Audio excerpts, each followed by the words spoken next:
So we now got Bravery in the Boardroom. Next steps, the lessons learned doing that. There were lots of conversations. There's been lots of initiatives, as you know, for everyone who's here from the NHS. There's a lot of conversation about what more we can do to support diverse talent and to be able to see, as I describe it, boardrooms more representative of the communities and staff they serve. So the reason why I'm passionate about pushing that, and not just to see representation in colour, but to see representation in action, and actually to see our Black and brown board members given equal respect and voice to their white colleagues as well. And the reason why is I was in the boardroom, so I had an NHS board director role for just under 5 years. And I started off in the NHS as a PA and worked my way up into the boardroom in a 20-year career. But for me, when I got there, I was the only black director at the time. I was the youngest director at the time. And my parents are teenage parents. I'm not your average person that you'll see in an NHS boardroom. But for me, it's not good enough that I got there. I want to share my insights and experience to help other people to get there. But I think we now know enough, and I know Jag will say a lot about this. We know enough now to understand what more we need to do to support diverse talent and what more we need to do to really see our organisations leading inclusively. And BAO is a key supporter of Bravery in the Boardroom, and the reason why is when we kicked off, we had our first roundtable with the Midlands, and BAO was one of our panel guests. And he spoke very honestly about his role as a NED in the boardroom. And I think we need to really use our power. And BAO spoke about how he was using his power and influence to drive change. And off the back of that, we invited Jag, BAO, and Mel Coombs, the CEO of Coventry and Warwickshire Press, to have a bigger conversation with me. I'm hoping we might be able to show the clip. But if we can't, please, I'll leave you the YouTube link.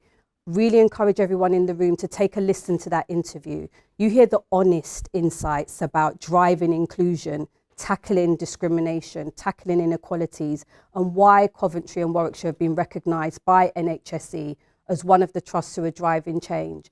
And Jag speaks very clearly about the benefit of a diverse board. So this isn't just about us getting on a soapbox and saying we want to see our community represented, which is important, but actually helping our organisations to understand why diversity of board is important, why diversity of thought is important, why having lived experience in your boardroom.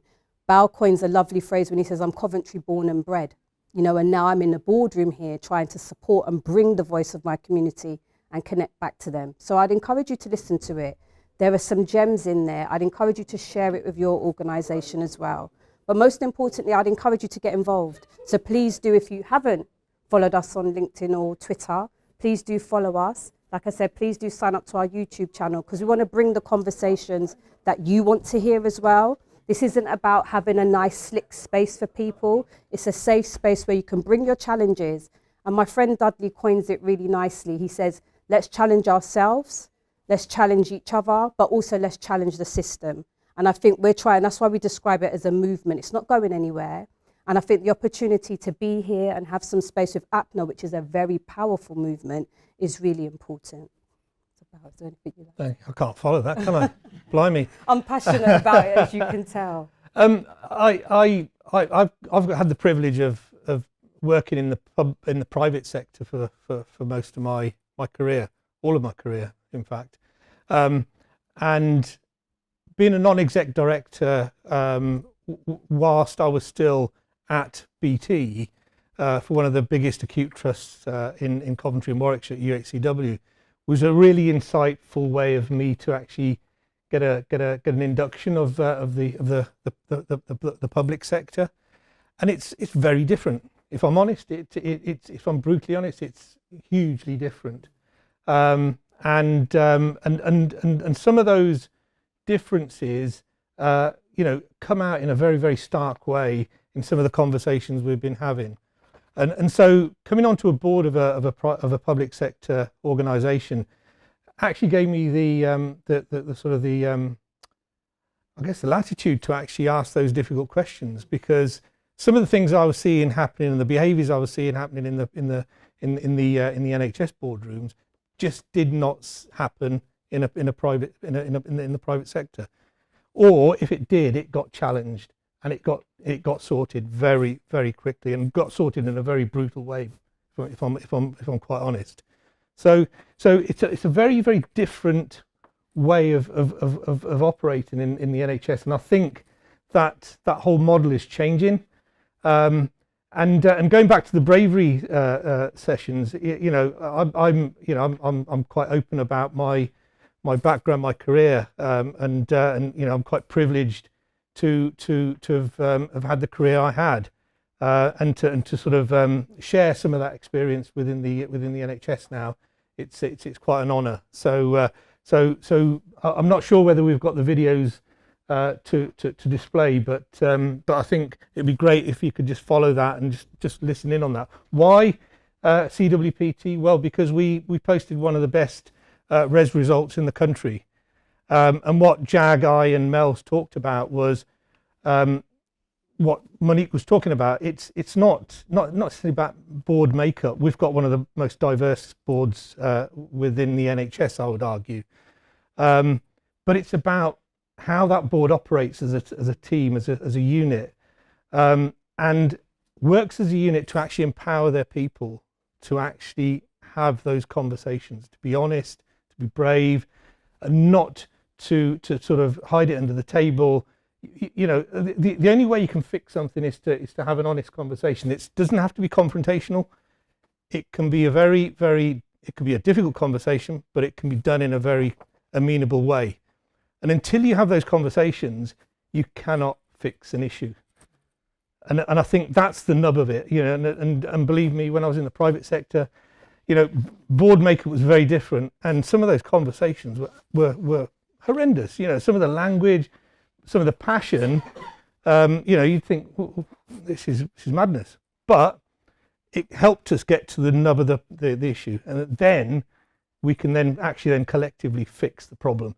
And until you start to get right down to the core issues, you won't solve the problems.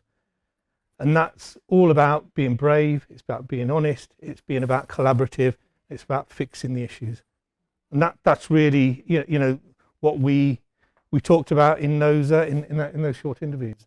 Yeah, and I think just to add, I heard a comment before about sometimes it can look good on the surface, and I know in the NHS sometimes we want to spin, we want to show what's our best work. I think this conversation is very honest. It talks about where the issues still are. And I actually spoke with your head of EDI first. I wanted to hear from her. What's the real deal about what's going on? What are the right questions I should be asking your board? What are some of the challenges? Tell me the challenges so I can validate almost if they come out in the conversation. So it's not just to talk about what's working well. There's honesty about where there's work that still needs to be done, where things haven't gone right, but also how Jag and Mel drive the organisation. So they are really trying to make sure EDI is everyone's business and how they do that. So I just would encourage you to listen to it. The other thing I would say is Bravery in the Boardroom is there to support you. So for those of you who are aspiring to get into the boardroom, for those of you who are NEDs or execs now, it's not easy sometimes when you're the only one, and if your environment that you're working in can be toxic or oppressive. So I think the other thing to just add is Bravery in the Boardroom is also a safe space where you can come and feel like there are people who genuinely understand what you're going through, but want to help you win as well. Well done. Thank you. Can I just say one thing? I think within APRA, we've got a saying, lift as you climb. There's a huge amount of talent that exists within APRA, and a huge diversity of talent across that whole cohort of individuals that make up APRA. Please, look to the people that are within that group. There's a massive amount of talent that can help you. A lot of people in there that can probably have similar stories, but you don't know about it until you actually speak to them. Reach out to people, connect, and really start to build a network. Yeah, that was really useful to hear. I just want to make a comment on that about, you can be brave, you can be confident, but it's actually being believed. Yeah, And for heard. sure. So that, For it's sure. just two different things. For sure. And about there's a lot of talent in the room in the Opna group. We've got nearly 400 people on the Opna WhatsApp group, which is fantastic. I think what would be really useful is knowing what people's skills are. So if I'm looking at a particular thing, or somebody's looking for program management or EDI, we know who to contact. So if there's some sort of membership list with what people are specialists in, and we can contact them. We'll take that as a comment, and if part of the Outlook document will be to expand that. WhatsApp is just one format, but once we've done the next stage, it'll be better.